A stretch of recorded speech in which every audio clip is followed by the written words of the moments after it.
Hello and welcome if you're new to my channel, and if you're a subscriber, a warm welcome back. In this video, I'm going to be talking about luxury designer dinnerware from 6 brands: Versace, Tiffany and Co, Aquazzura, Dior, Dolce and Gabanna, and Prada. I'm Anesu Sagonda, and I produce educational luxury content for anyone after the finer things, whether you're new to money and wanting to learn how to navigate the terrain, or you're young and starting out in life and wanting to reap the benefits of buying better quality from the get-go, or you're into luxury but you want to focus more on high quality, under the radar brands, then my content is geared towards you.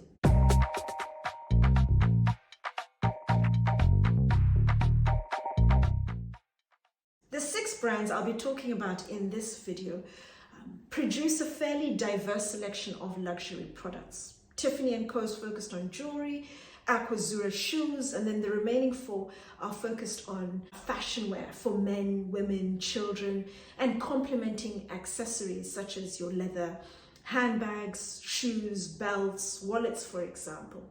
And what these 6 brands, like many other brands, do is over time, as a way of gaining new consumers, generating additional revenue, continuing to generate revenue, is they will produce other products in addition to their core offering, typically complementary products.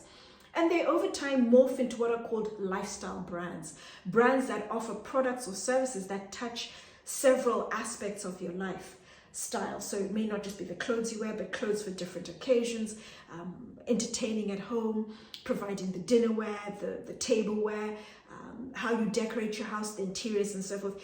And that's something that many brands do over time, diversify away from their core offering. So it's nothing new, and it's something that the 6 brands I'm going to be talking about are doing fairly well.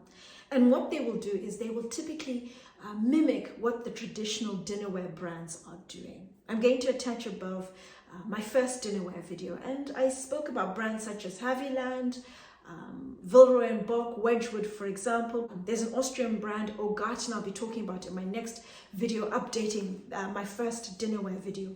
And with the traditional dinnerware brands that are focused just on producing dinnerware, one product, they have to do a very good job. So they're producing high quality products, fantastic craftsmanship, is they'll also offer a fairly diverse selection of styles. So they appeal to a fairly wide audience. So a selection of your more traditional styles. So think of styles with dinnerware with pictures or paintings or hand-drawn pictures of birds, flowers, trees, leaves, butterflies, for example. And then your more contemporary, more modern designs. Think, for example, your Art Deco designs, or just plain white dinnerware, or dinnerware with gold rim, for example, around the edge, or dinnerware with block colors, for example. And that's something that the 6 brands I'm going to be talking about have largely done as well. They have mimicked what the traditional brands are doing by offering a selection of traditional as well as your contemporary designs. The first 2 brands I'm going to talk about are Versace and Prada. And that's because their dinnerware is created by a heavyweight German brand called Rosenthal. Rosenthal is a brand that very confidently upholds the German image of the phenomenal build quality of their products. So when I found out they are producing Prada and Versace's dinnerware, I immediately took it seriously, because it's been produced to a very high standard when you consider the high quality of the materials that have been used, and also the craftsmanship, the glaze, the paint, the work that's been put into the plates. It's absolutely amazing. Looking specifically at Versace. Versace, as we know, is known for their use of color: big, bold, bright, dazzling color, golds, blacks, the Baroque style, the use of the Medusa. You see that theme throughout their dinnerware, and you also see a lot of very heavy branding. Versace is known as loud luxury, and you see Versace emblazoned on their dinnerware, either big, bold print or a little more discreetly, but each and every single piece will have Versace written on it. Price-wise, for the dinner plates, I'm using dinner plate example for all the brands. Depending, of course, on the style, you're looking at prices of between 100 to 250 pounds. I also like the glassware. I like the way they have the Medusa on the stalk. That little detail, I do like it. But with Versace, it's very much about the color, and there's a lot of it, and it's beautiful. It's really outstanding. I would be more inclined to mix and match with more muted, your creams, and you may have a charger or the occasional piece dotted around the dinnerware. The second brand is Prada, also an Italian brand, and I particularly like the Prada dinnerware for a number of reasons. Firstly, they loosely have three ranges. There's the black and white, there's the colored version, and there's also the celadon. All three work well together. You can mix and match all three ranges. And the thinking is that going forward, they'll continue to produce designs that'll work with everything else that they've produced. So if you want to add onto your collection, change your collection, if you break something and need to replace it, you can replace it with pieces that will always work with whatever you have. On the back wall, you have the black and white, you have the colored dinnerware, and that's largely produced by Rosenthal. And then the third range, the celadon, is produced by Prada, and they use very high quality porcelain called celadon from Japan. When it comes to prices, the black and white, you're looking at prices of about 220 pounds for 2 plates.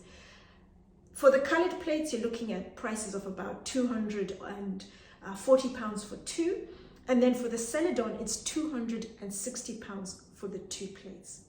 Whilst looking around, I saw the wine glasses. I really liked the colors. There's a brown and a blue color, very similar to the signature blue, but it depends on the lighting, what color comes through. I liked the shapes. You're looking at prices of about between 220 through to about 280 pounds, depending on the style for 2 wine glasses. I really like them, and I've been considering adding a second dinner set to my current Anmut collection, something colorful, something a little al fresco. And I thought the wine glasses were absolutely fantastic. But like Versace, they also have the branding Prada on all of their pieces. And it's something that I personally don't like, having branding that's visible. I like things that are very discreet. And so it's something that I've been umming and ahhing, but I just can't get over the Prada bit. But I really like the wine glasses. I like the colors. I like the styles. The next 2 brands are both Italian, Dolce and Gabanna and Aquazzura. And they are the latest luxury brands to add dinnerware to their range of products. I first started to notice Dolce and Gabanna dinnerware in London around October, November last year, just before Christmas. And Aquazzura I started to notice last summer. With Dolce and Gabanna, it's an absolute explosion, a riot, a feast of colors. Bold, vivid, outstanding, even more outstanding than Versace. Very Italian in terms of the designs, the motifs, the craftsmanship, the culture comes through in the collections. There are 2 currently in London. There's the Blue Mediterranean, which has been incredibly popular for Dolce & Gabbana. It's a design that I first noticed before I realized it's Dolce & Gabbana. So there's continuity, consistency with a design that's really worked, that's been hugely successful with their clothing, and they've replicated that in the dinnerware. 2 normal porcelain dinner plates, you're looking at a price of £350. And then the other style is the Carretto Siciliano. My goodness, the colors they have gone for, absolutely outstanding, very distinct. I think it's something you either love or you just hate. It is incredibly busy. The designs are bold. You have top right-hand corner, middle shelf, middle left. Those 2 collections are fine bone china, entirely hand-painted designs. And you're looking at a price of £575 for 2 plates. And then the bottom 2 collections are on porcelain, machine painted, and you're looking at a price of £295 for 2 plates. And then fused in between all of that, you have Italian glass as well as mouth-blown Murano glass. So a lot of color, different designs, the bobbled, the ribbed, for example. And you're looking at prices of between £275 and £330, depending on the design and the size of the wine glass. Aquazzura is the youngest, the funkiest, the hippest when it comes to the look and feel of the brand in comparison to the other 5 brands I'm talking about in this video. And I think it's down to the young owner of the brand, Edgardo Osorio. He's Colombian, the brand is Italian. And I've spoken about Aquazzura in a number of videos, and most recently last week. I'm going to attach the video above, and I really like Aquazzura. It's a fantastic shoe brand.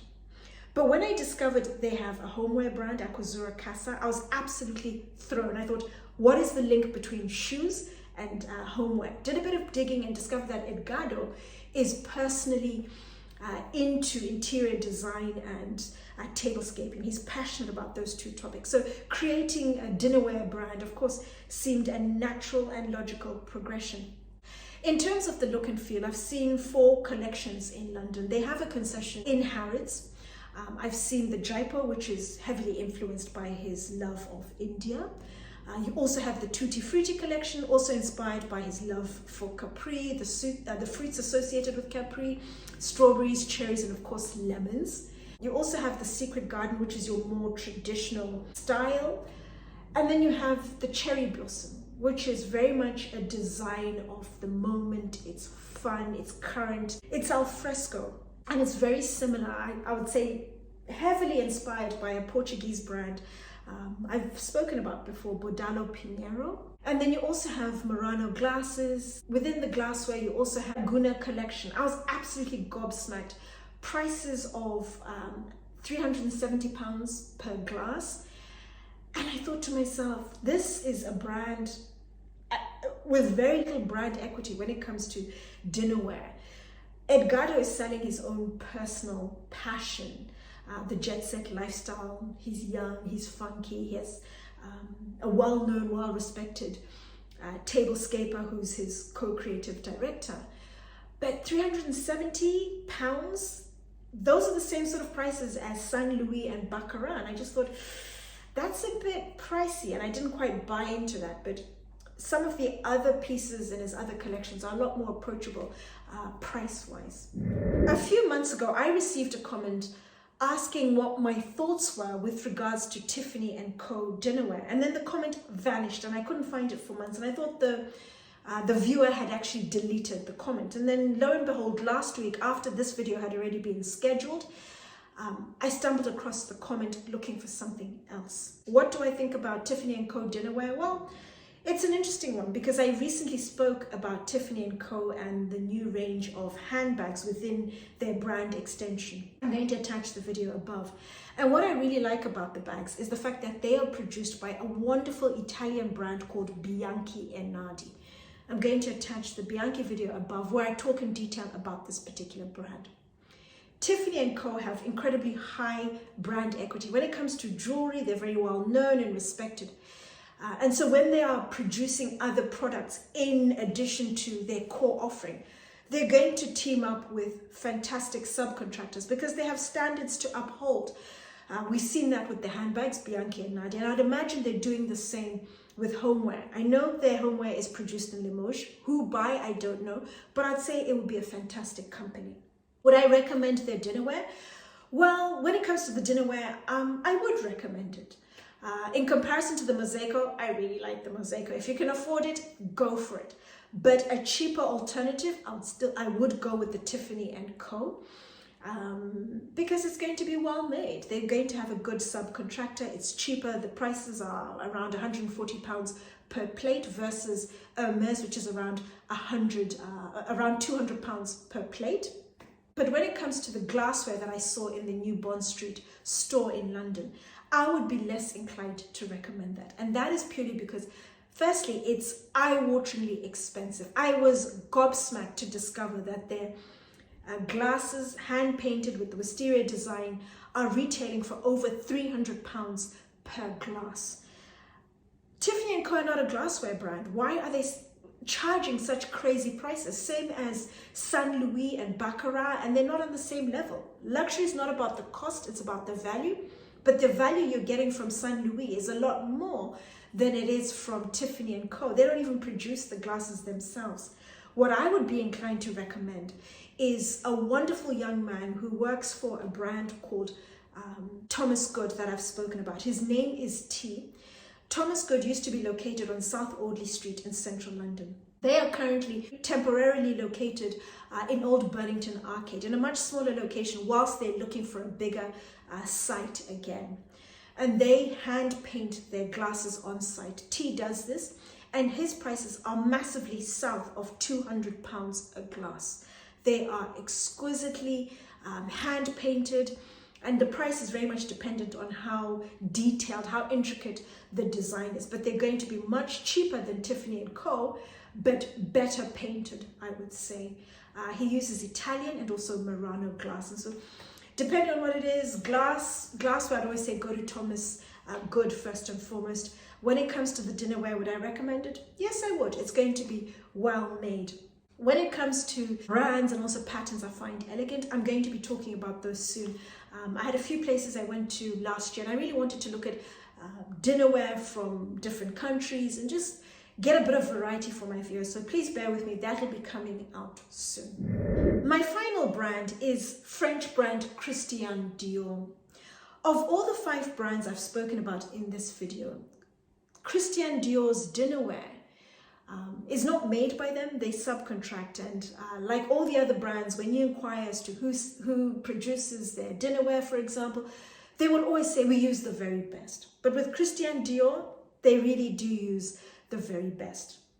Their porcelain is from Limoges, and the fabrics, think for example, placemats, the napkins, they are beautifully produced in Italy. When you look at their products, they look more refined. There's an elegance, a finesse, a sophistication to their products that the other 5 brands don't have. And it really has the wow factor. And they have chosen fantastic subcontractors to work with. The only disappointment, and it was a major disappointment considering the high quality of their products, they have a small concession in Harrods in London, and a fairly sizable department in their flagship store on New Bond Street in central London.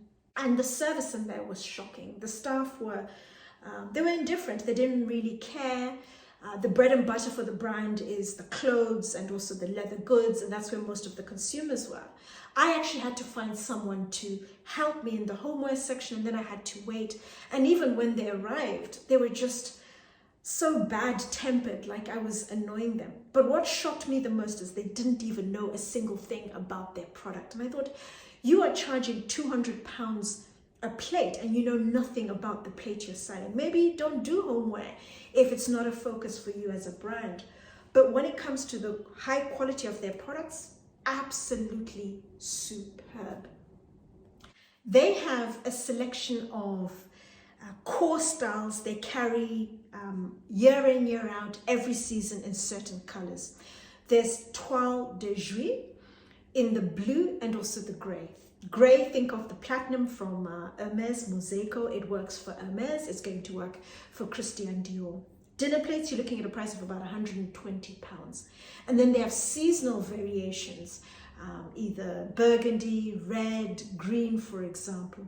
And then they have a selection of art decor designs that they carry all the time as well. But they also have a number of seasonal styles, and they change depending on the season, spring, summer versus autumn, winter, where you have different colors and different designs that work better for each respective season. I went in recently and there were 3 styles that I noticed in their seasonal collection. The first, which I thought was lovely, it was actually pretty and I wasn't particularly drawn to it. The Cruise 24, inspired by Frida Kahlo, the butterflies, the floral inspiration. I thought it was pretty. What really stood out were 2 styles. The first is Bal des Abeilles, the Dior bees. It's a design that was first created by Monsieur Christian Dior, and it was in reference to the seamstresses, the ateliers in their flagship store on Rue Atelier. He likened them to conscientious and busy bees that were working like a passionate and masterful swarm of bees. And I really liked that analogy. The particular design, what I like about it is that it's fine porcelain. And so the gold they have used for the bees, the butterflies, the ladybugs, for example, is muted. but they have used a special gold plating with some of the little bugs, and it's almost as if they're coming to life because the gold is dazzling. It stands out. It hasn't soaked into the porous fine bone china, but it's as if they are moving around on the plate. I thought it was pretty. I thought it was fun.